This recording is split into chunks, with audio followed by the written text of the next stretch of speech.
Welcome back to the Sandwich Show. I am here with Chef Ray de la Osa from Publix. Hi. Hello. So Ray's in charge of this beautiful cooking school that allows us to come up here and teach and cook with all of you. And you want to tell us a little bit about your cooking classes, Ray? Sure, absolutely. We do cooking classes every day. We have hands-on classes, we have demonstration style classes, we have kids classes, teen classes, we do beer pairings, wine pairings. We pretty much do it all. We also have hands-on classes and full-service catering as well. And where can these lovely people find your classes? Well, you can visit publix.com/cooking schools, or you can give us a ring here at the store, and we'll be more than happy to give you any information you need and even sign you up. And Ray saves us every day. We love him. Thank you. Thank you. Always happy to have you. See you later. See ya. Come back for patty melt. Yes. Did I tell you we're having patty melts? I love patty melts. It's my favorite kind of burger. So to get started, we have shaped some ground beef. I usually use a 90-10, 10% fat to 90% meat for my patty melt. And we shaped it a little bit on the oval side because we want it to fit into our sandwiches. So I'm just going to season up a couple of burgers with salt and pepper. And I have a griddle pan here, nice and hot, that I'll sear the burgers on.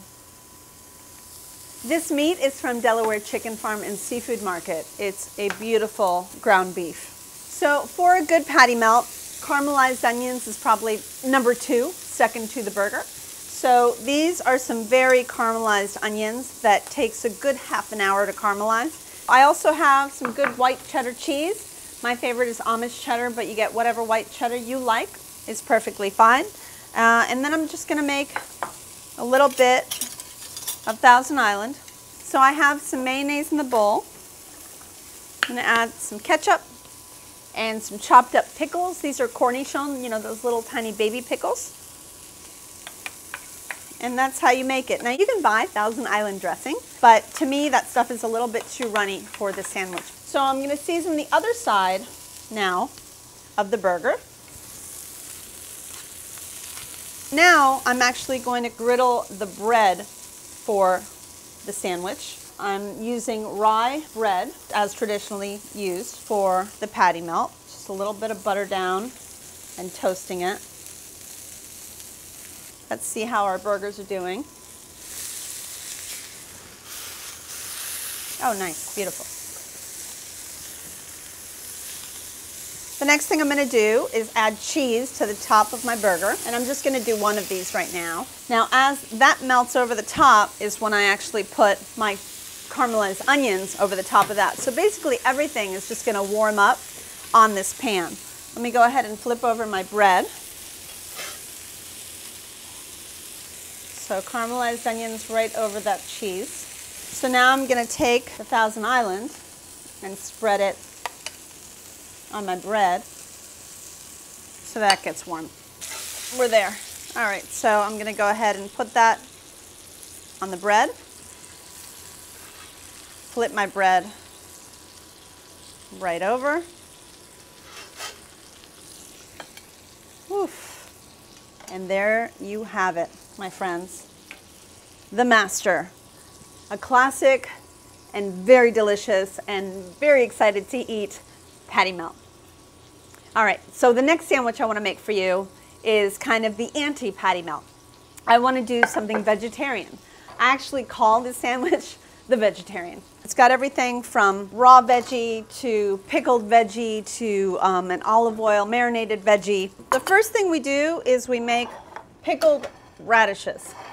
And to pickle radishes, I have here about 3-to-1 apple cider vinegar to water, okay? And I'm going to start heating that up a little bit. I'm going to add a little bit of sugar and bay leaves, a nice amount of salt, some spices. My favorites for pickling are fennel seed, mustard seed, and black peppercorns. And I'm just going to bring that up to a quick boil. By the way, I use a really good seeded bread. So I'm going to toast some of this really delicious bread. And of course I have sunflower sprouts for it too. So moving on to the radishes, what you're going to do is let all that come up to a boil. You want the sugar to melt, you want the salt to melt, and you want all that great flavor from the seeds to obviously dissolve into that broth. So once that's done, you shut it off, you make sure everything's melted, and then you strain that into the radishes. And once you strain it into the radishes, you're going to want to put that into a refrigerator or on ice for as quick as possible. So this is what they look like. They get nice and pink in color, and they have a good, like, slight crisp crunch to them, but they have that beautiful vinegary pickle flavor to them. Here I have sliced carrots that are sitting in some extra virgin olive oil with the tiniest hint of salt. I've got a combination 3-to-1 of mayonnaise to Dijon mustard, and of course the avocado. So let me show you how you build this sandwich. Yeah, these are nice and toasty.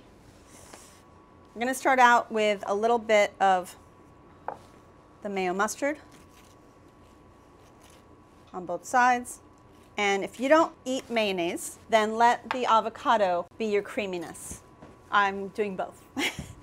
So I just sliced up the avocado a little bit, and I'm going to go flat on the bread with that. I'll start with the carrots, those olive oil marinated carrots that kind of soften them up a little bit. Next are the pickled radishes that really open up your palate for this sandwich. Next are the sprouts, alfalfa sprouts. You can use sunflower sprouts, totally up to you. And then finally, Amish cheddar. I was talking a little bit about Amish cheddar before. It's a really lovely white cheddar cheese. And there you have it. So let me slice this in half so you can see its pretty layers.